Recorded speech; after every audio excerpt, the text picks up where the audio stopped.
കൂട്ടുകാരെ, ഹൈസ്കൂൾ ഊർജതന്ത്രത്തിൽ വൈദ്യുത കാന്തിക പ്രേരണം എന്ന തത്വം പഠിച്ചിട്ടില്ലേ? അത് ഒരു ഗാനമായി നമുക്കൊന്ന് കേട്ടാലോ? സോളിനോയിഡിൻ്റെയോ കാന്തത്തിൻ്റെയോ ആപേക്ഷിക ചലനം മൂലം കമ്പിച്ചുറ്റിൽ പ്രേരിത വൈദ്യുതി ഉൽപ്പാദിപ്പിക്കപ്പെടുന്നു. ഇതാണല്ലോ വൈദ്യുത കാന്തിക പ്രേരണം.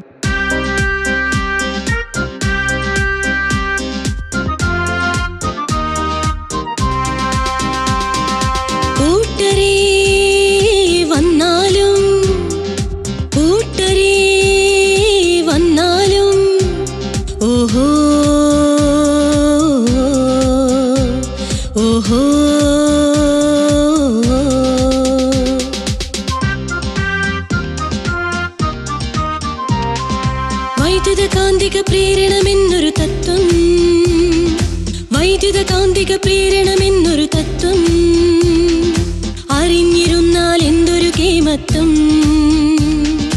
അറിഞ്ഞിരുന്നാൽ എന്തൊരു കേമത്വം.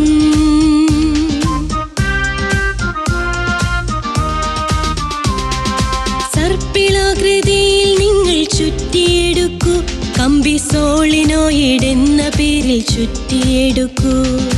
സർപ്പിളാകൃതിയിൽ നിങ്ങൾ ചുറ്റിയെടുക്കൂ, കമ്പി സോളിനോയിഡ് എന്ന പേരിൽ ചുറ്റിയെടുക്കൂ. പല പല കാന്തം നിങ്ങളുടെ കയ്യിൽ വേണം, അതിൽ ശക്തിയുള്ളതുമില്ലാത്തതും വേണം. പല പല കാന്തം നിങ്ങളുടെ കയ്യിൽ വേണം, അതിൽ ശക്തിയുള്ളതുമില്ലാത്തതും വേണം.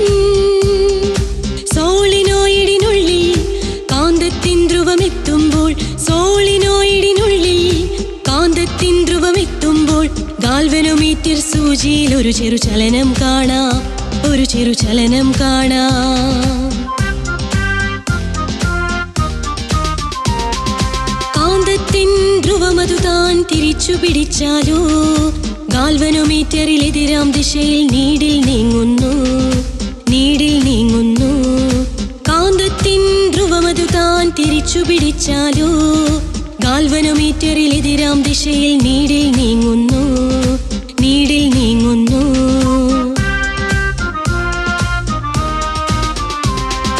കാന്തമോ കമ്പിച്ചുറ്റോ, കാന്തമോ കമ്പിച്ചുറ്റോ വേഗം നീക്കുമ്പോൾ വേഗത്തിൽ താൻ ചലനം കാണാം ഗാൽവനോമീറ്റർ റീഡിങ്ങിൽ, ഗാൽവനോമീറ്റർ റീഡിങ്ങിൽ.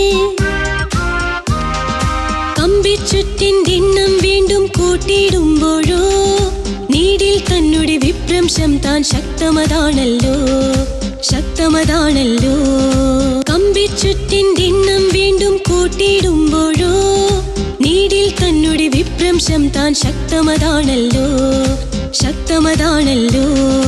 കാന്തവും കമ്പിച്ചുറ്റും, കാന്തവും കമ്പിച്ചുറ്റും നിശ്ചലമാവുമ്പോൾ ഗാൽവനോമീറ്റർ സൂചിയും ഇവിടെ നിശ്ചലമാവുന്നു, നിശ്ചലമാവുന്നു.